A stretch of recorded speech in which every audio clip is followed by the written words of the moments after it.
What's up guys, Eli here, back for a new stuff video. All 2023 releases. I actually had 12 releases total, and I thought that was way too many to show in one video, so I'm splitting up into two. Only going to show 6, so let's get started.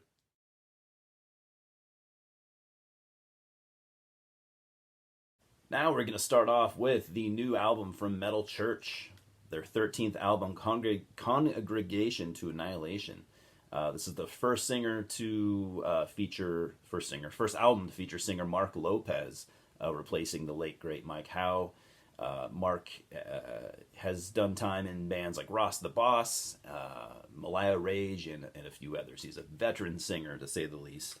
He does a killer job here. In fact, I would go as far as to say he's the MVP on this album. I really dig this album, man. I like it a lot more than the last Metal Church album. From a production standpoint, the production's not as loud as the last one. I'm not sure if it's just my ears telling me that, but it sounds fine. It sounds good. Again, Mark just sounds awesome. He sounds like a combination between like David Wayne and, I don't know. He kind of sounds like David Wayne, maybe a little bit of Bobby Blitz from Overkill, who we'll be talking about in a little bit. He's just got a unique sound, to say the least. And again, I'm not going to say like he carries the album or anything, because everyone's great here. As always, I love Metal Church, but I'm really impressed with his performance. Again, Mark Lopez, for me, is the MVP on this album.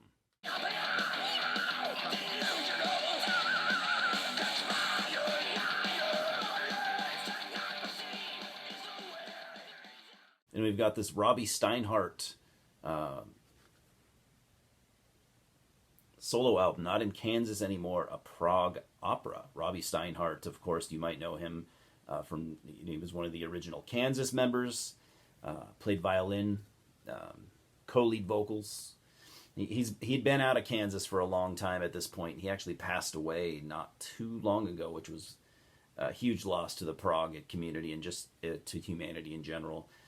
Oddly enough, the guy that replaced him, David Ragsdale, who was in the band in Kansas for quite some time, he just left recently, which I thought was kind of strange. But anyways, this is the last thing you would hear Robbie do. And this is a cool album. It does sound, this sounds like the songs on here sound like songs that could have fit on Kansas, a Kansas album. Not surprisingly. And he does play, I thought he played Dust in the Wind. I don't see it here. Point of No Return he plays. Most of these are original songs, though. Dust in the Wind is on here. So there are a couple of Kansas songs, but most of these are original songs written by Robbie Steinhardt. I don't know anything about his band here, so sorry that I didn't do the research there, but it's good, man.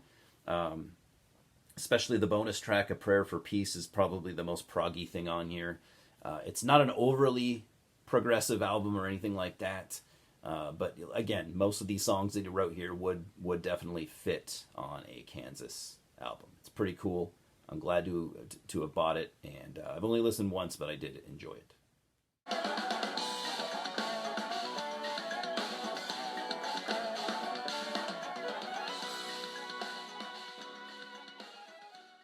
Then we've got the newest EP from Ghost, Phantomime. I really dig this. I'm a big Ghost fan. I had been waiting for this to come out because I knew that they were going to be covering Phantom of the Opera by Iron Maiden, and I had to hear that, and it did not disappoint. I think it's absolutely killer. I'm going to be seeing Ghost in August. I really like this. I don't know when this live picture was taken, but how cool is that? Tobias with the bat wings and stuff. I hope he pulls those out on this. I hope that's a current tour thing. Things this just came out not long ago, a couple of weeks ago. So you might have heard, and I did a review of the Jesus He Knows Me Genesis cover, which was awesome. I'm going to be doing a Ghost discography ranking video, including the EPs, and let's just say this is among the EPs. This is going to rank pretty high, I think. Other things on here.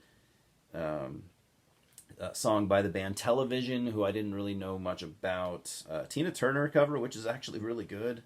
I dig it. And then let's see, what's the other? I know I'm missing one. I'm not familiar with all the artists covered here.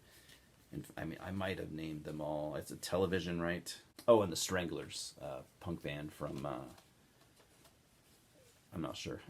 England or Canada? I can't remember. I've heard of the Stranglers. I've never really checked them out. So, kind of a cult band. But, anyways, Ghost, Phantom Mime. What do you guys think?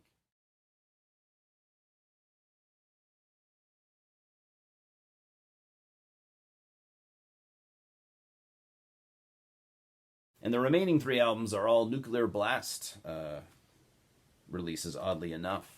Starting with the 10th full length album from Norway's Immortal War Against All. I've listened to this a handful of times so far. I've reviewed, the two singles from it. I gotta say, I really like the new Nuclear Blast logo. It's just simple. Something about it that it just looks neat and clean, and I dig it. Rant over on that. I don't know, man. Again, I've heard this a number of times, 4 or 5 times at least. So it's not like I haven't spent time with it. Not like I haven't put in the legwork. I don't think it's bad, but I gotta say, I think this is probably, at least so far, my least favorite Immortal album ever. It sounds more like a Demon Oz solo album, which is funny because it is a Demon Oz solo album.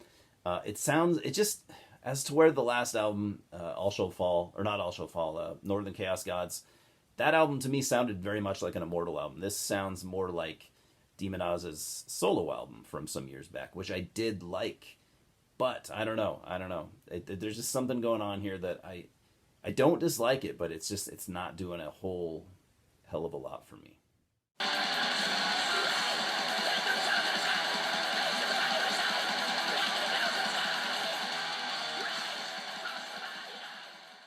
And we've got some power metal from Sweden, Twilight Force. This is they've been active since 2011. This is their 4th full-length album. Been wanting to check them out for a long time.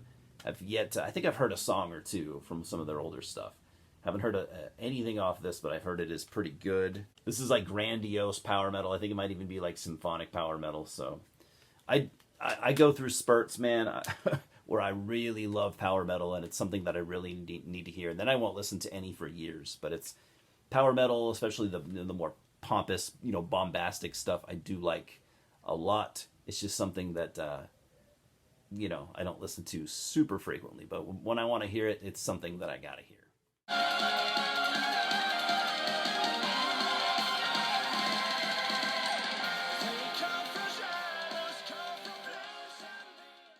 And last but not least, the 20th full-length album, Scorched, from Overkill. Yeah, 20th full-length album. That's how many albums Yes have, I think. Overkill have always been consistent. Now, if you haven't heard this, you'll have noticed a lot of people online, kind of raving about this, how good it is. And I kind of had some doubts before I bought it, but dude, it is good. There's a reason why people are talking about it. It's pretty killer, man. I've only listened one time, but I gotta say, I've always liked Overkill, but it defied all expectations. I don't know. For some reason, I was kind of doubting it. Like, will it really be that good? I don't know. Well, it's yet to be seen, but upon that first listen, man, I gotta say, I really, really, really enjoyed this. It's killer. I might like some songs more than others. I can't really go do a track by track thing right now or anything like that, but it's really, really strong album. If you like Overkill, I can fully recommend that you just go out and blind buy this. If you just like thrash metal in general, I can fully say you can go blind buy this, and I think you will dig it.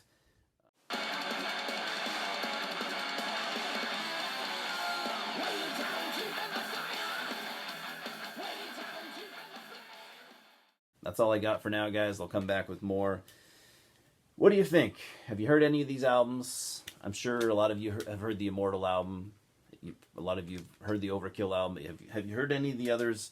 Either way, if you've heard any of them, let me know what you think, and we'll talk about it. Anyways, I appreciate you as always. Louis says hello, and we will talk soon, huh?